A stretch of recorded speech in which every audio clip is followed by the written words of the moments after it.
Kiai Haji Muhammad Ma'ruf kealimannya tak diragukan lagi. Seorang ahli hikmah. Mustajab doanya juga mempunyai banyak karomah. Ia adalah teman Hadratus Syekh Kiai Haji Hashim Asy'ari. Saat Mbah Hashim mendirikan NU tahun 1926, ia pun ikut andil dalam organisasi tersebut. Bahkan ia duduk sebagai mustasyar bersama dengan ulama-ulama besar saat itu. Saat acara-acara Muktamar NU, ia sering didaulat untuk memimpin doa. Bahkan tatkala para ulama pada saat itu mengadakan batsul masail lalu menemui jalan buntu dan mentok, mereka akan sowan kepadanya. Ia adalah Mbah Kiai Haji Muhammad Ma'ruf, pendiri Pondok Pesantren Kedunglo Kediri. Mbah Ma'ruf lahir di Desa Klampok Arum, Desa Badal, Ngadiluwi, Kediri pada tahun 1852. Ayah Mbah Ma'ruf, Mbah Yai Abdul Majid, adalah seorang yang sangat dihormati dan ditokohkan di daerahnya. Konon Mbah Yai Abdul Majid ini mempunyai tirakat dengan hanya makan kunir saja. Kebiasaan tirakat inilah yang kelak menurun kepada Mbah Ma'ruf. Sejak kecil Mbah Ma'ruf telah ditinggal wafat oleh ibunya. Ayahnya dan saudara-saudaranya lah yang merawat Mbah Ma'ruf. Tak lama setelah kematian ibunya, ayahnya pun wafat. Setelah itu Mbah Ma'ruf diasuh oleh saudara sulungnya, Mbah Nyai Bulkijah. Dalam asuhan mbahnya yang ekonominya pas-pasan, pada usia wajib belajar, Mbah Ma'ruf hanya belajar Al-Quran kepada mbahnya. Nyai Bulkijah pun konon sering sambat karena Ma'ruf kecil dedelnya minta ampun.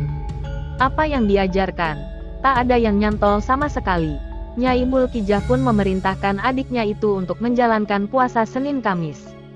Tak lama setelah Ma'ruf kecil menjalankan anjuran mbahnya itu, Ma'ruf kecil bermimpi.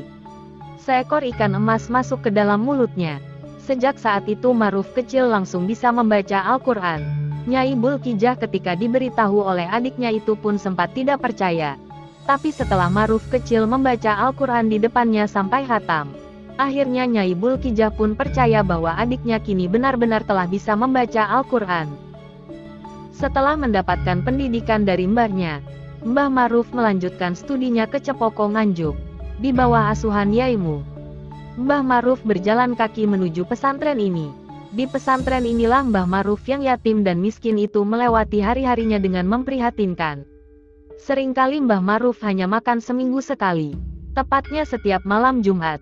Itu pun pemberian orang-orang sekitar pondok. Pada hari-hari biasa Mbah Ma'ruf hanya makan intip, nasi hangus, yang masih melekat di panci dan tidak dimakan oleh pemiliknya. Atau memakan buah pace yang tumbuh di sekitar pondok.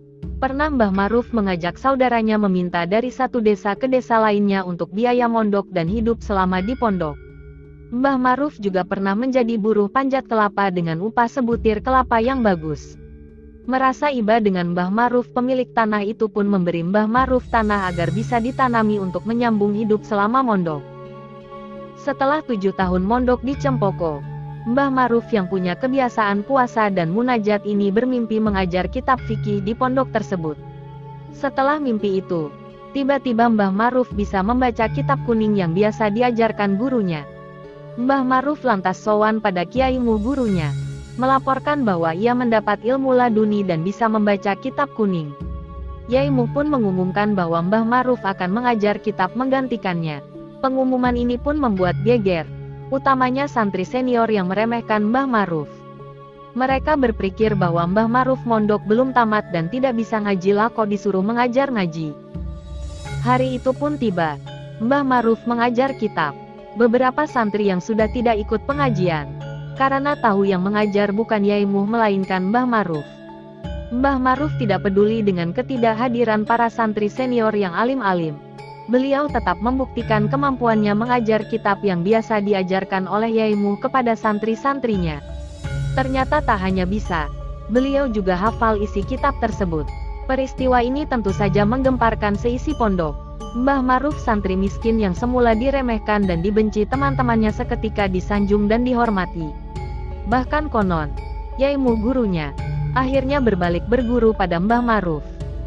Sementara itu, beberapa santri yang suka meremehkan Mbah Ma'ruf saat itu juga meninggalkan pondok Cepoko.